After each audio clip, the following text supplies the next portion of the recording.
Assalomu alaykum. Bunaqa qo'ldagingiz bor, kameralarni jastirasizmi? Juda g'amlarga ketib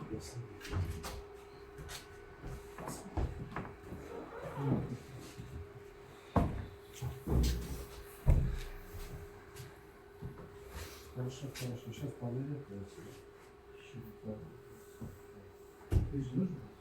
Не нужно?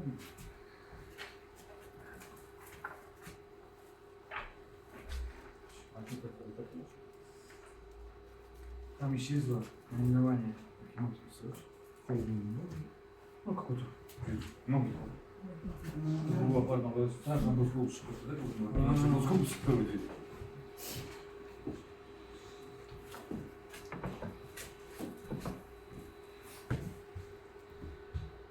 Да, и вопрос отсюда. Если это вопрос отсюда, сюда, ответ сюда, да? А так изначально до конца. Потом паузу сам нам скажешь, да? Первую часть берущий буду. Я? Да, и на вторую часть мы сразу можем продолжить.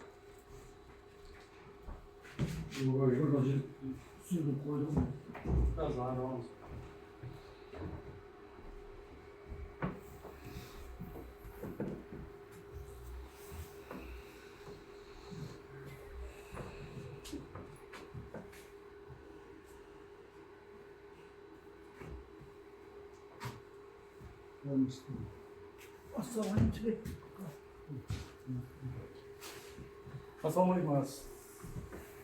Sразу поводите просто момент. Опс. Qo'yishmi?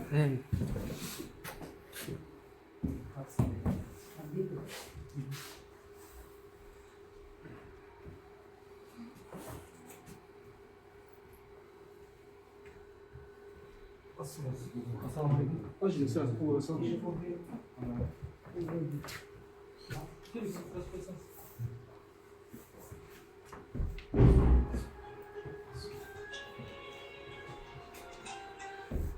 Allah. Limonista. Boshqalarni berib turadi.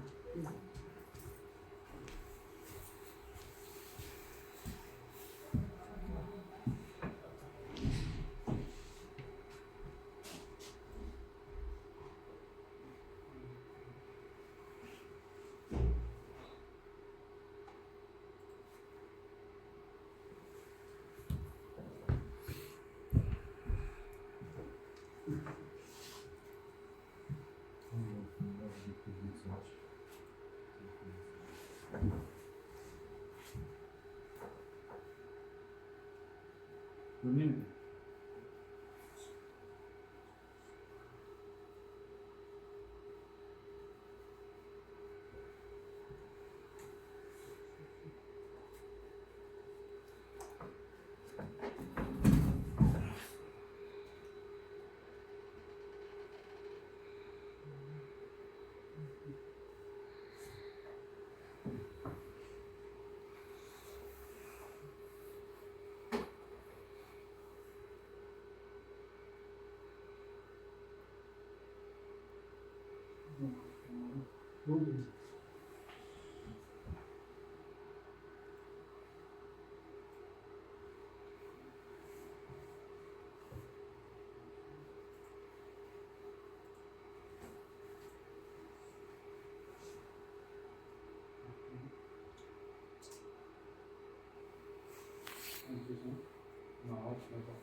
Abi bassana.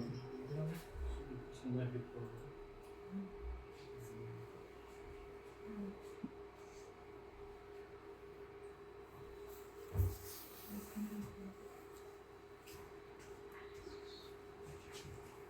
Amerika kovulursun. Hamsi.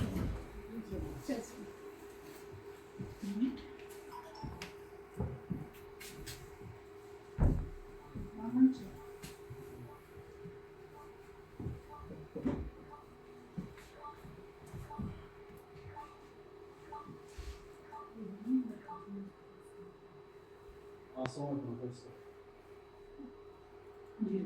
Telefon. Telefon.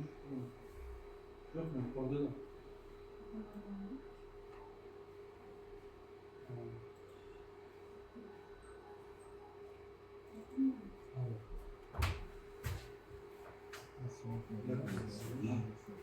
Hasan abi bir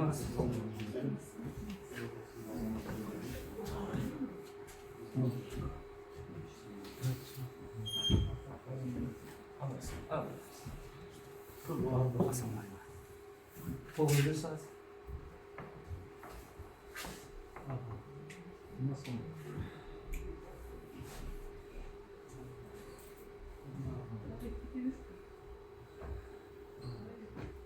Hasan var diyorsun. Vallahi öyle istemez dedi. Telefon var. Zaten. O şu pençe var mı?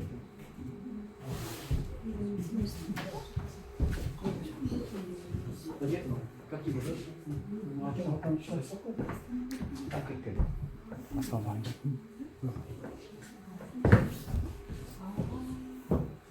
А? Да, сразу.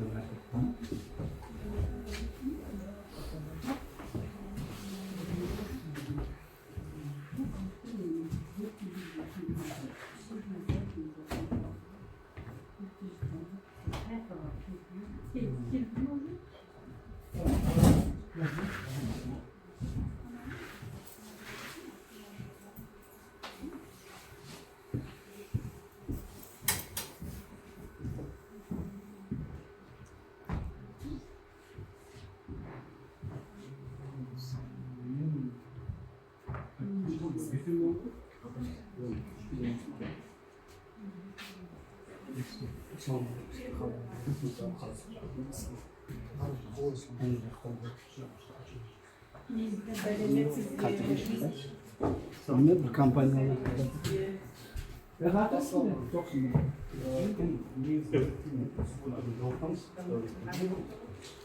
Devlet yaytan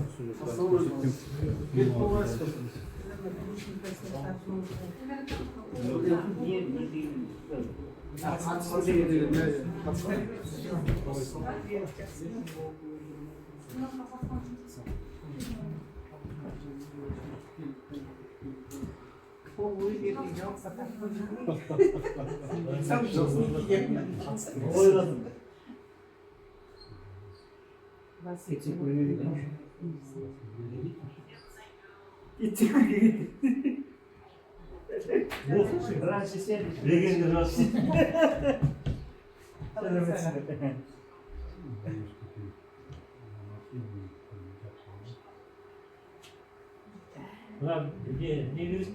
Telefonlarını da dinle. İyiyim ben. Telefon. Yeni bir kol kredit aldınız.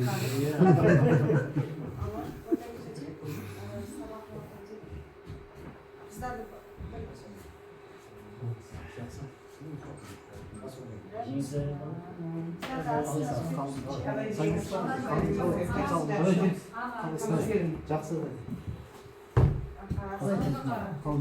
Жақсы қolacaksın. Şöyle, güzel yapacaksın.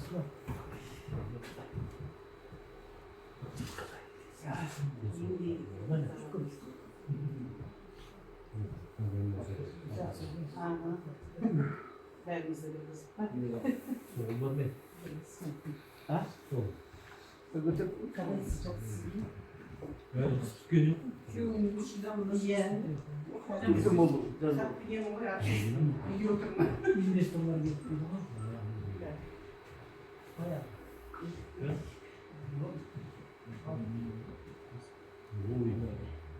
Sen bakın basında teşekkür ederim. Kayıttan kazan.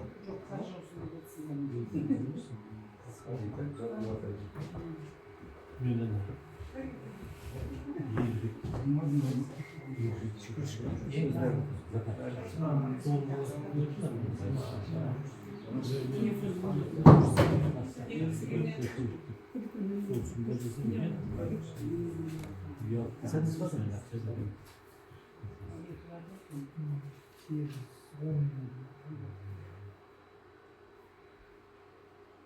Bu başka bir Uzak'tayım.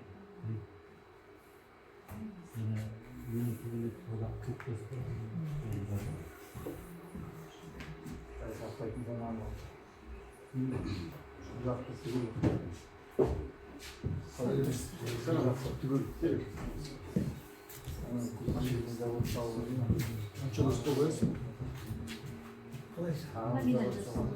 Ne?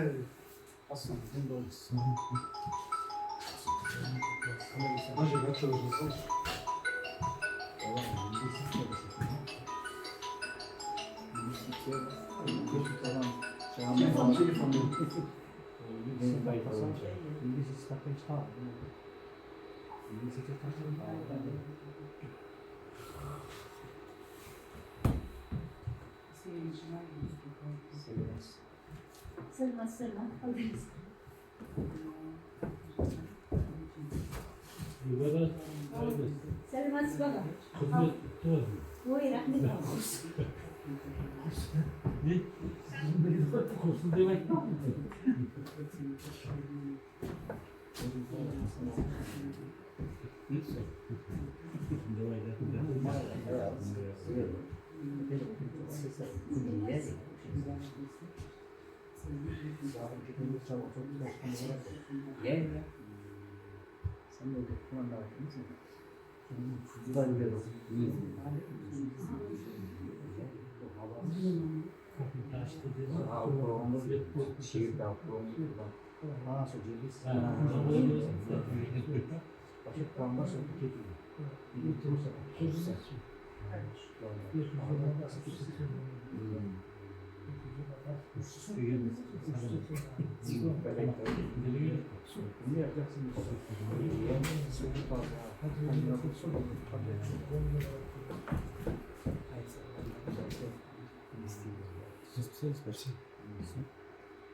Malına basın.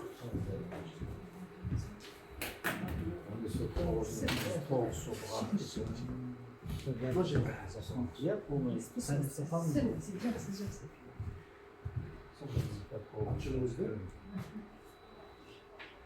Hayır, tamam. Ayakta ise gel. Hayır, dinaf gün içme. Telefon olur mu? Ha. Ha. Evet.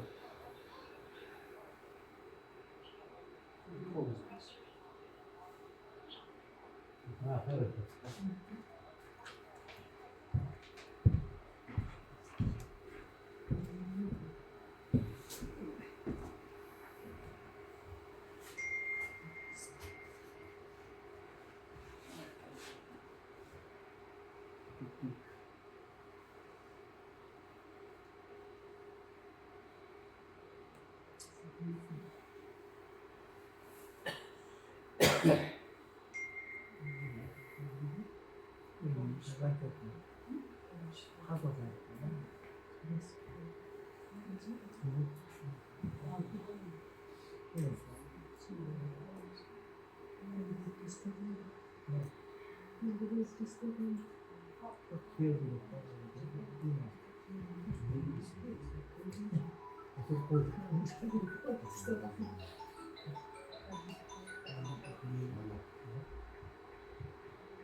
Nasıl olmasın? Aracı gelirsin oraya. Al kesinlikle.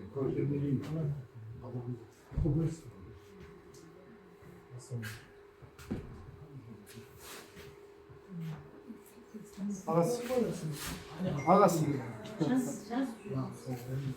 Güzel mi kalıyorsun? Sokak bir şey. Hastım değil. Buna kalktılar, kolları bir yerinde koydun aslan.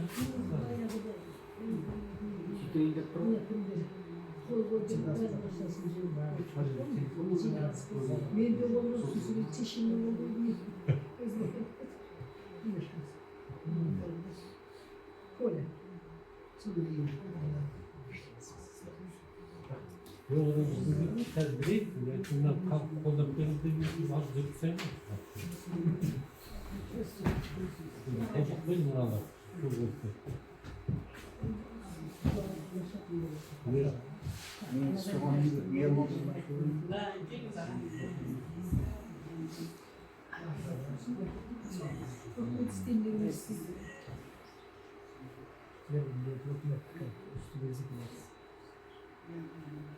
Kalk acayip bir Evet. Değil mi? Başlamayın.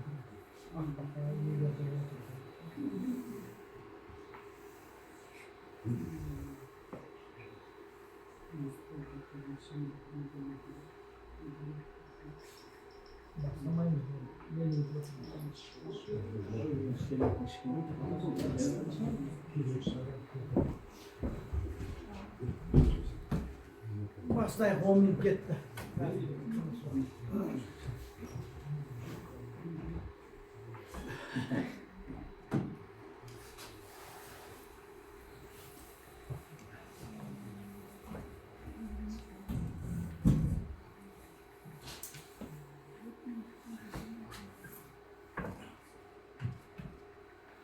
Aytmağımız kesin. Aytmağımız kesin.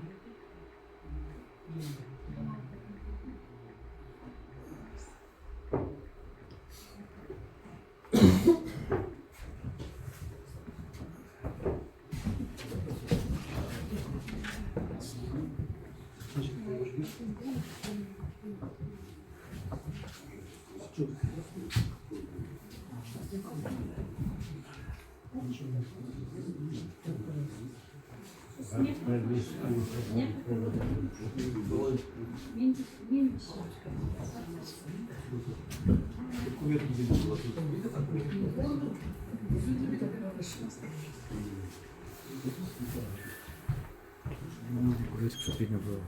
Видишь, видно, спереди чуть здесь телефон. Алдына да келдім.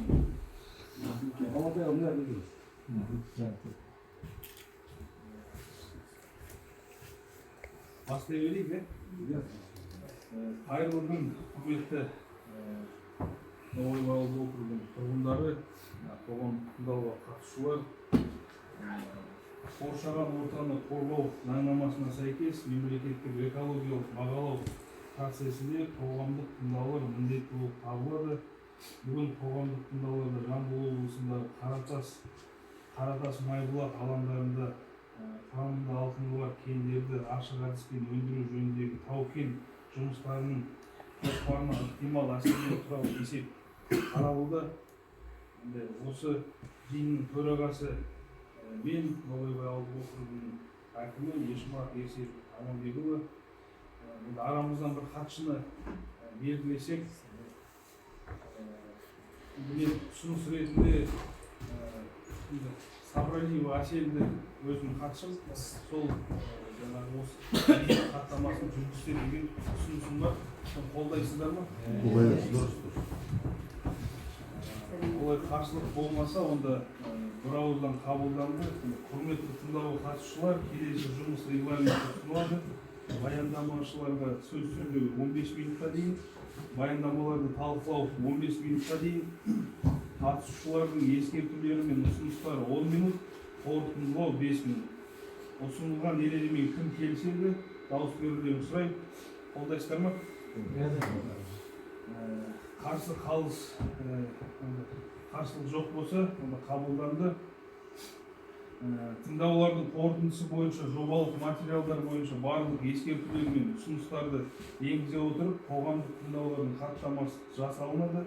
Олармен Жамбыл облысы табиғи ресурстар және табиғат пайдалануды реттеу басқармасының сайтында, сондай-ақ қоршаған орта мен табиғи ресурстардың жай-күйі туралы ұлттық деректер банкінің сайтында танысуға болады. Енді баяндамашыға сөз берейік. Баяндамашы Омарқұлов Талғат, сөз кезегі өзіңізде. Айта беріңіз. Біріншіден ассалаумағалейкум.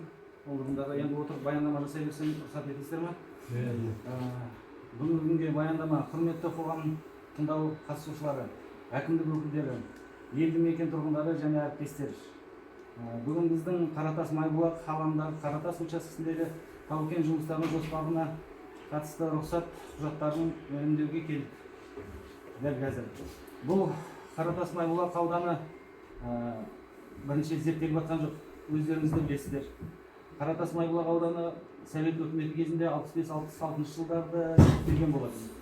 Сол кезде бұл учаскесі болашағы зор деп танылып, әр қарай зерттеуге ұсынған болатын.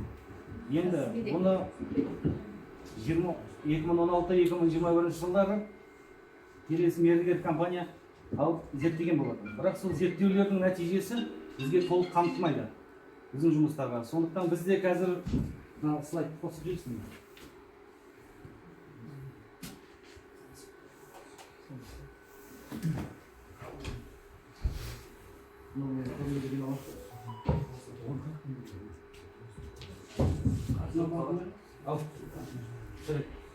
Біз Ресейдесинг деген компаниямыз негізі таза қазақстандық компания, қазақстандық мердігер компаниямыз. Біздегі шетелдік ақша құйылып ештеңе жоқ, ондай.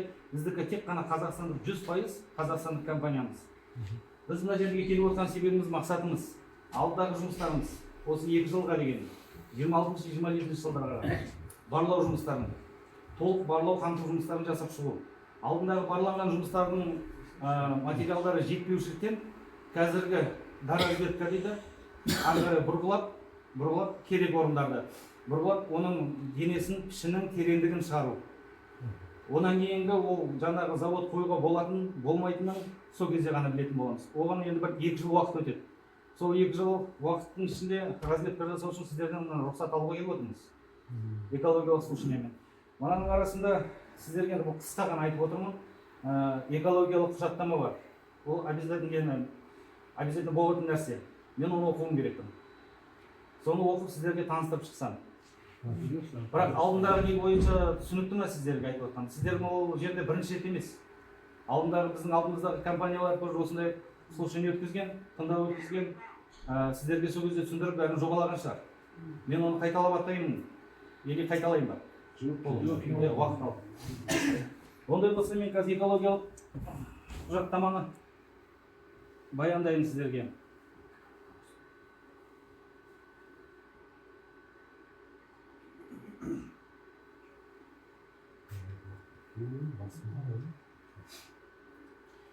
Эмиссиялар нормативтер жобасы. Кәсіпорынның атмосфералық ауаны ластау көздерінен бөлінетін шығындары азот диоксид, азот оксиді, күкірт сутегі, көміртегі, оксид, С12, С19 алқандары құрамында 20-70% кремний қосылған бар бейне шаңдар болады. Бірақ осы жерде тағы бір түсіндіріп кетейін. Алқандар дегеніміз сіздер ойлап қалмаңыздар, бірақ сондай бір химиялық зат екен. Солярка құйған кезде, солярка құйып жатқан кезде буланып шығатын заттар ол, алқан дегеніміз. Онда соң кейбіреу қазақша сөздерді нені түсінбей қалып жатқаныңыздар дегенім ғой. Енді шығарылатын көлемі, онда шығарылатын көлеміне шаңды жатады. Жолдан өткен кезде шаң көтеріледі, өздеріңіздер болсыздар. Шаңның несі шығатыны жылына бөлінген кезде 2027 жылы 217 тонна, 2028 жылы 217 тонна, 2029 жылы 219 тонна, 2030 жылы 216 тонна, 2031 жылы 159 тонна, 232 жылы 127 тонна, 233 жылы 134 тонна, 235 жылы, бірақ бұл айтып отқан нәрсем болжамдар. 2 жылдың ішінде жұмыс болатын болса ғана. Қалған жылдарды қатты мән бермей қойсаңыздар да болады. Бұл жұмыс болуы да болмауы да мүмкін. Барлық көздер бойынша ластау заттарының тартылуы есебі RV2.0 бағдарламасымен орындалады. Барлық ластаушы заттар мен суммациялық топтамалардың концентрациясы есептеледі. Зерттелетін учаскелік өндіру жұмыстарының кезінде зиянды заттар шығарылатын 18 көзі болады. Бір ұйымдасқан, 17 ұйымдастырылмаған. Эмиссиялар нормативінің жобасы. Құнарлы қабатты сылып алу бәрі экскаватормен жүзеге асырылады. Тасымалдау автосамосвалдармен жүзеге асырылады. Тау-кен массасын экскавациялау, тауда бұрғылау, жару әдістемесі жүргізіледі. Сыртқы аршамды жыныстарды экскавациялау және тиеу үшін бульдозер мен экскаватор пайдалану көзделінеді. Аршының жұмыстары сыртқы еңбекке тасымалдау автосамосвалдармен жүзеге асырылады. Осы тау-кен жұмыстарының жоспары қазу, тиеу жұмыстарына экскаватор пайдаланады. Құнарлы қабатты үйіндісі сақталады. Ол кейіннен рекультивация жүргізуге кезінде пайдаланады. Аршынды жыныстары карьердің батыс бортында орналасқан үйіндіге жиналады. Қалдықтарды басқару бағдарламасы. Қатты тұрмыстық қалдықтар қызметкерлердің тыныс тіршілігі нәтижесінде түзелетін жылына 3 тонна 75 килограмм шығады. Майланған шүберектер, тау-кен техникасы мен автокөліктерді құралдарды пайдалану кезінде түзіледі. Жылына 0,6 тонна. Күнтізбелік кестеге сәйкес экскаваторлармен жылжылатын, бұл енді уже добычаға шыққан кезде жасалатын жұмыстар. 28-ші жылы алынатын 6 миллион 475 текше метр. 29-ші жылы 6 миллион 450 текше метр. 30-ші жылдары 6 миллион 250 текше метр. 31-ші жылдары 4 миллион 500 текше метр. 32-ші жылдары 3 миллион текше метр. 33-34-ші жылдары 2 миллион 500 текше метрден 35-ші жылы 2 миллион 200 мың текше метр. 2036 жылы 1 миллион 500 текше метр. Қалдықтарды басқару бағдарламасы. Қатты тұрмыстық қалдықтар арнайы асфальттенген алаңда болат контейнерде жиналып сақталады. Экологиялық кодекстің 301 бабына сәйкес полигон бір қатар қалдықтарды қабылдамайды. Қабылдауға тыйым салынады. Кәсіпорынның қалдықтарды сұраптап және бөлек жинау жүргізіледі. Бұл компоненттердің шарт бойынша мамандырылған ұйымдарға тапсырылады. Майланған шүберектер қауіпті қалдықтар жатады. Өртке қауіпті қатты суда ерімейді. Оларды сақтау көлемі 0,3 кубтық жәшіктерде 6 айдан аспайтын мерзімге қарастырылған. Өндірістік экологиялық бақылау бағдарламасы. Өндірістік мониторинг шеберінде операциялық мониторинг, қоршаған ортаға эмиссиялар мониторингі және әсер ету мониторингі арналады. Операцияның мониторинг нысаны қызметтің тиіс жобалық пайдалану және экологиялық регламентіне ауқымды болу қоғамдық комитетті қамтиды. Эмиссиялар мен мониторинг шығындарының саны мен сапасы бақылауда болады. 16-шы өндірістік экологиялық бақылау бағдарламасы. Атмосфераны ауаны мониторинг жоспар кестесі санитарлық қорғау аймағының бақылау нүктелерінің өлшеулері жүргізіледі. Олардікі оңтүстік, солтүстік, батыс, шығыс төртке бөлінеді. Бақыланатын зат, бейорганикалық шамдар, бақылау жиілігі жылына 1 рет, бақылау аккредиттелген зертхана бар 3-ші тараптағы ұйым жүзеге асырады. Табиғатты қорғау іс-шараларының жоспары, ластаушы заттарды рұқсат етілген шығарындарды мен төгілесіндерді нормативті сақтау. Жолдарды қорғауына қарай оларды сумен суару, үйінділер мен бет және қайықтай тиеу орындарын шансыздандыру, кәсіпорын аумағын көгалдандыру, топырақтың жамылғысын жай-күйін визуалды мониторинг, өсімдіктер мен жануарлардың дүниесін визуалды мониторинг, санитарлық қорғау аймағының шекарасының нормативі. Бұл айтып отқаным экологиялық жағынан. Ал енді біздің Ресейбрейсинг компаниясының атынан айтатынымыз, біз осы жұмысты 2025 жылы алып отырмыз қолға. Енді 26-27 жылдары жүргізілетін жұмыстарымыз. Мына слайдта жаңағы границалар көрсетші.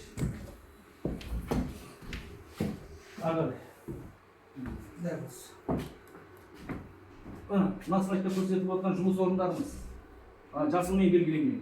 жасылмен белгіленген. Бірақ сіздер ойлап қалмаңыздар. Бұл жасылмен белгіленген учаскенің бәрінде жұмыс жасайды деп. Мұнда нүктелі түрде 10 диаметрі 10 сантиметрлік керн аламыз. Керн дегеніміз енді бұрғылау жұмыстары жүргізеді. Бұрғылау жұмыстары жүргізілген жерде керн алынып болғаннан кейін орны қайтадан цементтеліп, белгіленіп, сол жерде қалдырамыз. Бірақ мына біреу масштаб алып отқан 138 шаршы километр. Бұл масштабы үлкендігі жердің. Бірақ бүкіл жердің бәрінде жұмыс жасайды деген шарт жоқ бізде.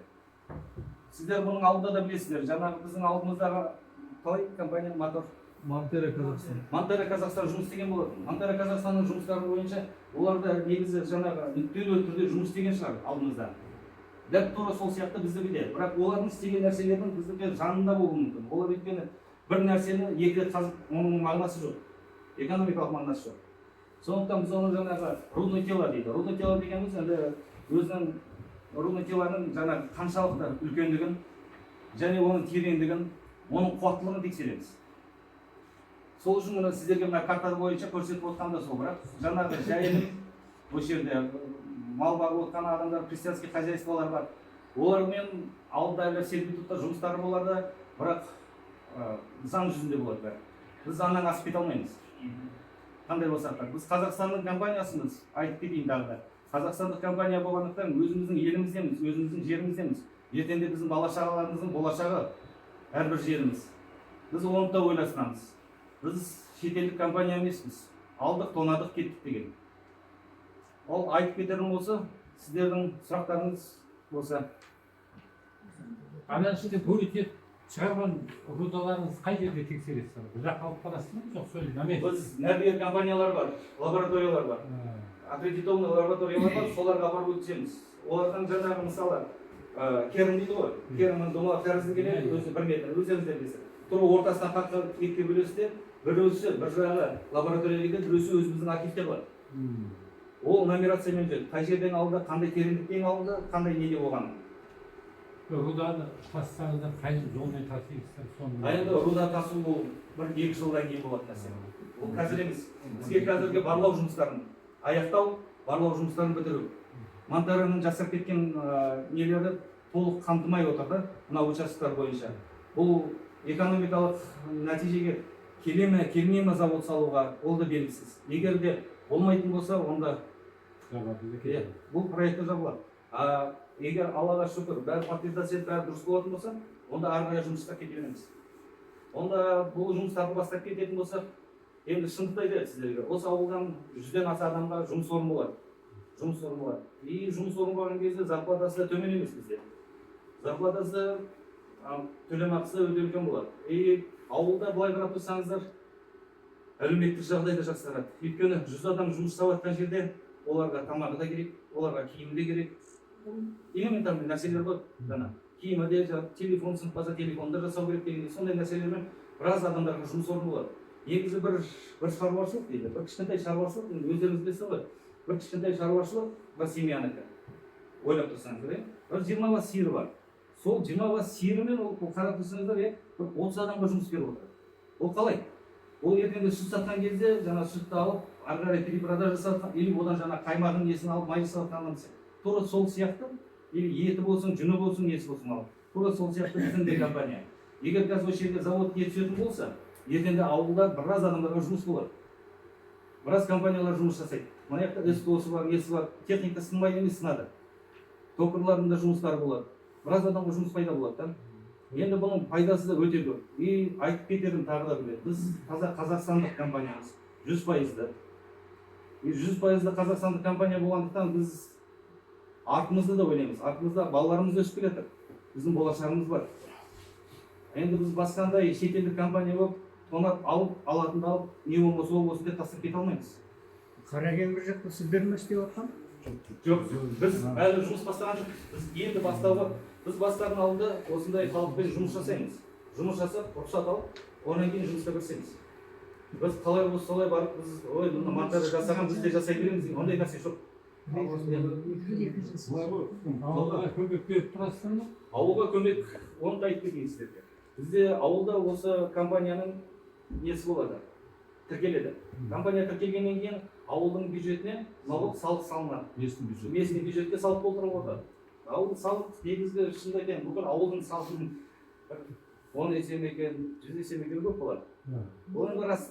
Талғат, мен сұрайын деп отырмын. Қазір сіздің айтқаныңызға қарағанда Басталса болды. сіздер тек қана доразведка жасайсыздар, дұрыс па? Қазір доразведка. И бұл жақта бола ма, завод салына ма, салынбай ма, оған 100%-лық кепілдіктеріңіз жоқ қой. Оған 100% кепілдік Мына алған терімнің нәтижесіне қарап, сол кезде ғана шығады сіздер, айта аласыздар. Жаңа айттым ғой, техника-экономикалық нәтижесіне қарап отыр. Техника-экономикалық нәтижесі дегеніміз бүкіл расчеттардың бәрін жасаймыз. Да, мына жерде міне осыншама алтын шығып жатыр. Бұған жаңа завод қоюға бола ма, болмай ма? Оның жаңа ана жақтан тасымалдап алып келген жолын есептеп, оның күнделікті өзінің есебі бар. Сол есепке сәйкес келетін болса, пайдасы бар болатын болса, сол кезде ғана. Ал былай Түсінікті 100% айта алмайсыздар. 100% айтамыз. Саламыз деп тек қана доразведка. Иә. Вот сол айтыңыз. Қазір түсінбей қалмайық біз. Иә. Міне ертең завод салады, ертең жұмыс басталып кетеді деген. Ондай әңгіме жоқ. Бізде қазір доразведка жүріп жатыр. Мына жиынға қатысушылар, құрметті ауылдастар, өздеріңіз білесіздер, бізге бұл жаңалық емес. Бізде ең алғашқыда Аурум Дойчланд деген компания келді, ол кезде де жиындар болды. Одан кейін Мандера Қазақстан деген компания болды. Енді сол жер ғой, бір жер ғой барлығы. Енді қазіргі таңда осы RCI Processing деген компания келіп отыр. Бізде ары қарай жаңа сол жұмысты ары қарай жалғастырамыз деп. Енді оның барлығына рұқсаттарын бәрін алған. Ол үшін 2016 жылдан бастап бұл мәселе келе жатыр ғой. Бұл жерде тек қана жаңа жұмыс атқаратын компания ғана өзгеріп отыр. Осындай ұсыныспен келіп отыр бұл кісілер. Енді ары қарай баяндама аяқталса талқылауға көшсек. Иә, талқылауға көшсек. Сұрақтарыңыз болса. Бірінші компания, үш компания. Компания Кезінде білесіздер, Мандера Қазақстанда абай енді разведка жүргізді, бір жыл емес, 5 жылға жуық уақыт, 5 жылға жуық осында жұмыс істеді. Завод соға жүздеген. Завод соға жүздеген жоқ қой. Завод қаламыз деп капсуласын бәрін қойып, бірақ әркім іске асырмады онда. Аяғына жеткізбеді ғой. Енді бұл кісілер қазір айтып отыр, біз соның барлығын сол жоба ғой, соны ары қарай жалғастырамыз. Егер де көзіміз жетсе, олардың разведкасына кішкене күмән болып тұр ғой бұл кісілер. Олар доразведка тағы да жасайды.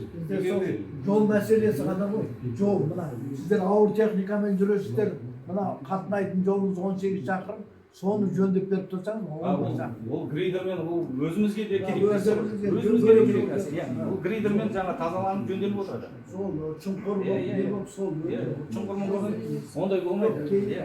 Ол өздеріңізге де жақсы болады. Бұл жерде бұл кісі былай айтып отыр.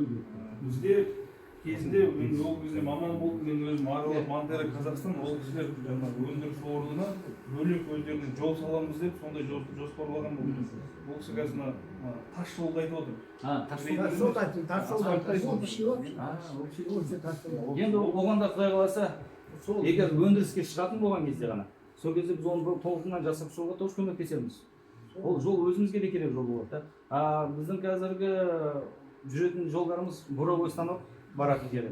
И жеңіл көлік қой, оларды обслуживать етеді. Ол тема енді басқаша. Сіздер қазір жаңағы айттық қой.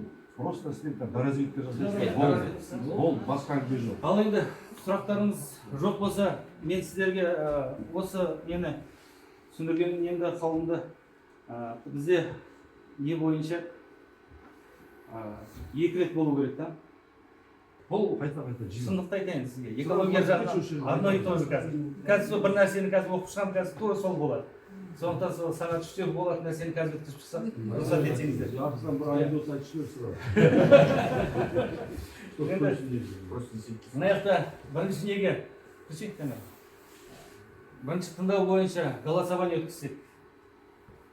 Сіздер рұқсат бересіздер ме? Қол көтерсеңіздер.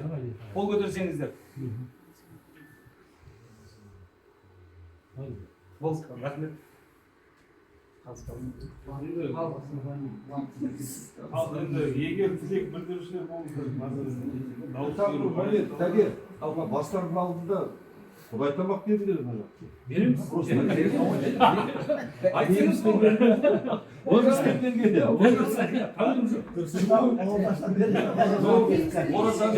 Ауыз ашар деп айтпай ақ қояйын. Алдымызда наурыз келіп отыр.